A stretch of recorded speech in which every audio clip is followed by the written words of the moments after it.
Chapter 3 Episode 1, The Melancholy of Separation. After I saw the Duke's family off, I decided to do some training and ran back home. On the way to the mine, I spotted tons of adventurers and assumed they were after the Grell frogs.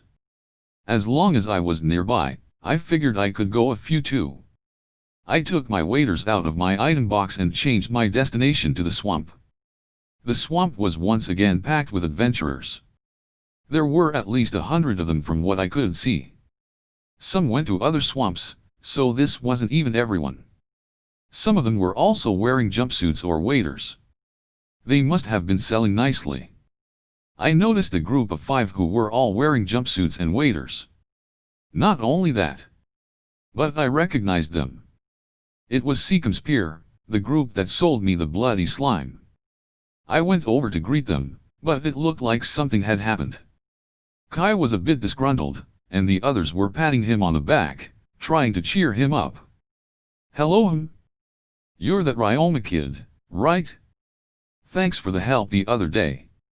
"No problem, I got a nice slime out of it," I said. The man who was drunk ICET time up to me. "You that guy who TMGHT the slime?" "Yes, indeed I am." "Yo. Sorry about before. I'm Thane. Apparently I went at you when I was drunk, but I was too drunk to remember. Thanks for buying the slime. Though. And what's more, you us off to how we make a profit here," he said. Thane was having nothing page I like last time. He acted like an average drunk before. But now he seemed to have his act together. It was nothing. Anyway, did something happen? It looks like something's bugging Kai. Nothing I'd consider a problem, but there was a little something. Before that, though, let me introduce these guys, Kai said and looked to the 2 men who dragged Thane away before. First, he put his hand on the shoulder of the slightly short one. "This is Kay, my little brother. I'm Kay. It's Nia to meet you. It's nice to meet you. Too. And this Perrin. Nice to meet you. It's nice to meet you. Perrin. The 5 of us make up a party Seekum's Pier. You know about it?" "Yes. Actually, we used to be fishermen," he said, but I had no idea why he brought that up. "Sorry, Kai's bad at explaining things," Shin said, taking over for Kai. "I'll tell you the read from what he told me. Seekum was a village by the lake in the country. They were there and raised as fishermen, so they were to handling nets. While it was somewhat different wading through mud than through water, they were quicker than the other adventurers and able to see and tch many Grell frogs. They made a killing on this over the last few days, and they had already captured over 20 today alone, but when they took their eyes off their basket for a moment, someone swapped it with their own. These baskets were lent out by the guild, and many of the adventurers had identical ones, so there was no telling who committed the crime." "I see. So someone stole your catches." I'll guess his response was oddly ambiguous. While I was wondering that, Kay showed me their basket. "As far as the nerd of frogs go, this actually has more than ours did," he said. "This basket had a few more than 20 Grell frogs, but they all looked weak. A couple of them in particular were injured and hardly breathing. Some idiot was catching their frogs wrong. They won't worth as much like this, and they'll be even more worthless if they die. If we try to take them back to town like this, they'll all die on the way there. So they swapped with our healthy frogs. We could just catch some more, but it still sucks. That's all. Do you know how much you'd make selling these?" I asked. 200 soot if they are alive but weak when we get to the guild. 50 if they are dead. Probably something in between if they are on the verge of death. After getting screwed over with that slime, we made sure to look all this up in advance. And if they are in good condition, you'd get 1,000 soot per frog." "Right, what about it? Will you sell me these Grell for 300 soot?" I requested. "Yeah, I can do that, but are you sure about this?" Shin asked and cocked his head. "It's more than we'd get selling them to the guild." "No to say no. He'll be taking a hit, though if I were planning to sell them to the guild, maybe, but I'm taking them for use. Like what? Can you make medicine? Yes. I can use them to make antidotes and the like. So I figured I would come get some frogs to stock up on medicine. Yeah? Well, if you'll pay more than the guild, we appreciate it. We can just catch some more for the guild. Go ahead and buy all of thank you. I bought 25 grell frogs from Seacom's Pier for 500 soot. You're something else. Al wondered about this when you bought that slime for a small gold coin. You've got a lot of money to shell out, considering all the business his store gets. It's no wonder. You've to my store? Yo, we were just planning to try it out at first, but it was so cheap, quick, and great for our clothes, so we've been frequenting the place a ton. Especially in the last few days, just to clean this sludge off. I was surprised to see how useful those slimes be. At least they are good for something. It'll be tough not having that laundromat around when we go back home. Though. Could you open a branch in our town? I could talk the fishing guild into giving you a good location. We discuss opening news sometimes. But it's early for that. I'll guess you can't just open news stores on a whim. But if you do want a branch in Seacom, get in with us. We could at least help you find a location. We don't typically leave the village, unless it's to visit a village. Should be easy enough to get in contact with us. If we use our connections in the fishing guild, maybe we could get you at more ply than the merchants guild could. Thank you, I'll keep that in mind. We came to a nice mutual agreement, thankfully. I parted ways with him to finally go to the mine. I arrived at the mine. The first order of business was to let my and Limor birds outside and let them play around. With that done, I dug a hole in the side of a random tunnel to set up some living space, as well as a medicine mixing room. My shelves and furniture were made of stone, but that was good enough for now. I called my bloody slime and cleaners over to process the grell frogs. The weak ones had to be taken care of quickly, and I still had grell frogs from a days ago sitting in water tanks in my dimension home. They were healthy when I them, so they could survive for at least a week.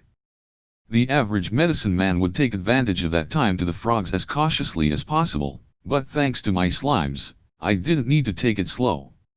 First, I drew a separation magic circle off to the side of the RWN. Then set up as many stone as I would need for all the parts I was cutting the frogs into. I took the grell frogs out of my dimension home and left them in a stone in the corner of the room, concluding my preparations. I decided to start with the frogs ITMGHT that day. When I picked up a random frog, it struggled in my hands. I held onto it firmly so it wouldn't get away, then killed it with a knife. I sent the bloody slime into the gash and let it absorb all the bloxy. Next, I needed to cut the frog into pieces. Following from my medicine skill, I divided it into the necessary, not a single drop of blood oozed out as I did. The bloody slime seemed to do a perfect job. After that, I washed all the parts with water to get rid of the frog mucus, as well as any filth that got on while I cut them apart. The mucus lowered the quality of these parts, but it was extremely difficult to remove. Not only that, but handling the parts roughly, null damaged the organs, also reducing their quality. That was why you had to be cautious. It was a job that a lot of attention.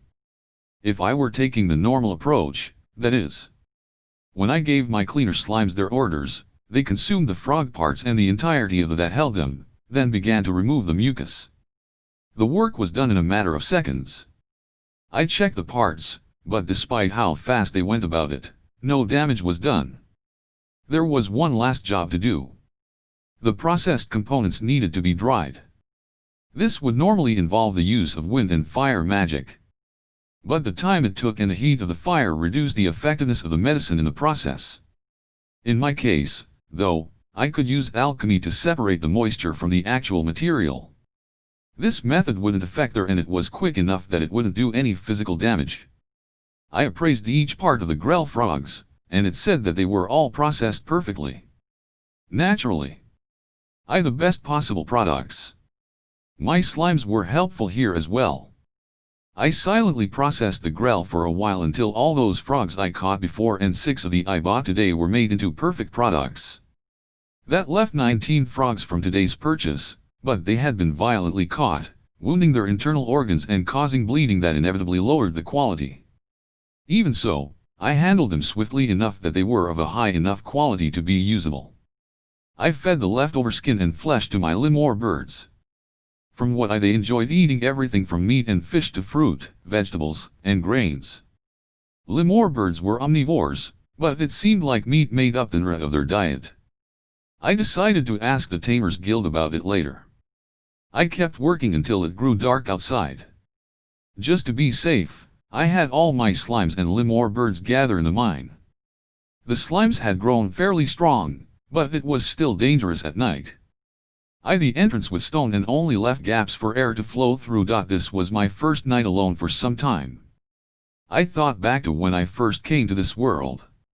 I read that letter from the gods, found a cliff where I made my house and learned earth magic to create a cave. At first, the best I could manage was using RWK to slowly dig my way through, but when I managed to make a hole big enough to fit in, I cast RWK to create a stone wall at the entrance and block myself in. It was a simple home. Over time, I fixed it up and got used to the forest, then began to train and hunt at night. I didn't feel motivated to do any of that at the moment, but as long as I had the materials available, I decided to make medicine. I entered the medicine room, took some herbs I saved from the forest of Ghana out of my item box, and placed them all on the shelf. I wanted to make a wooden shelf forths at some point. Now I had all the ingredients I needed to make antidotes.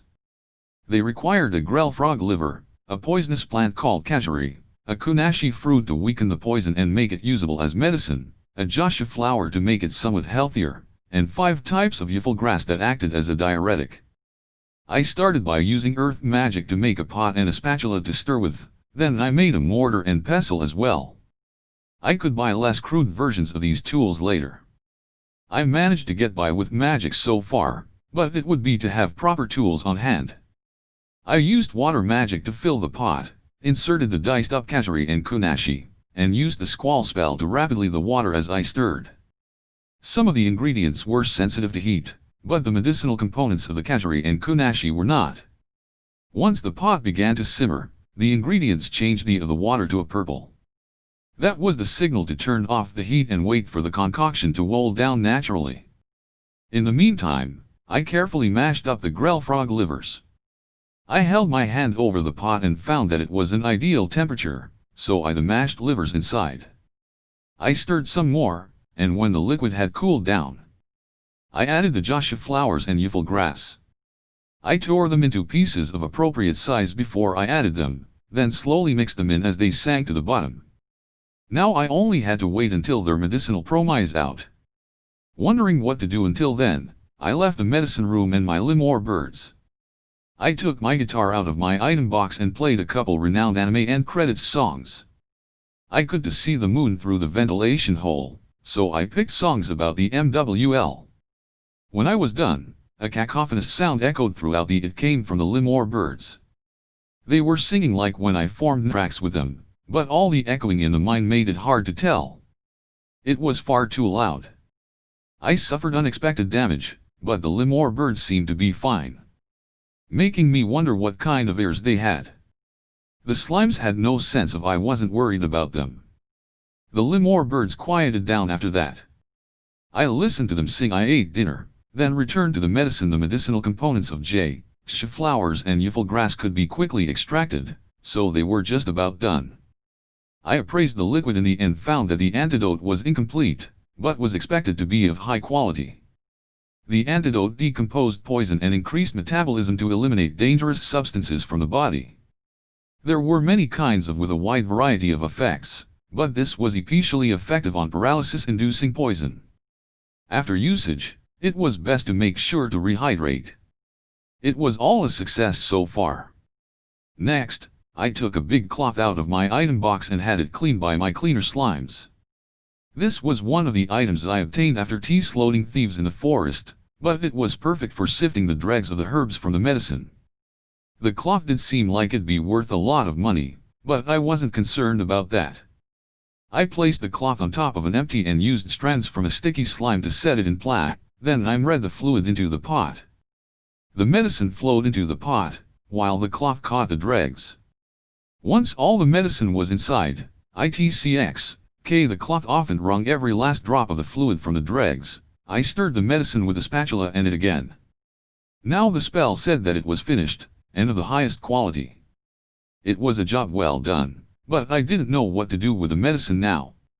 If I wanted to preserve it, I would have been off making pills. I didn't have the ingredients necessary for that, however. When I thought about it further, I remembered that I had the poison resistance skill and wasn't affected by most poisons, so I had little use for this antidote. I figured I should make some just in case, but I certainly didn't need a pot full of it. This enough to fill 20 bottles. I used earth magic to make a funnel, a ladle, and tons of them filled them with medicine one at a time. I put 19 of them away in my item box and toyed around with the 20th one as I left the medicine and went to my living space.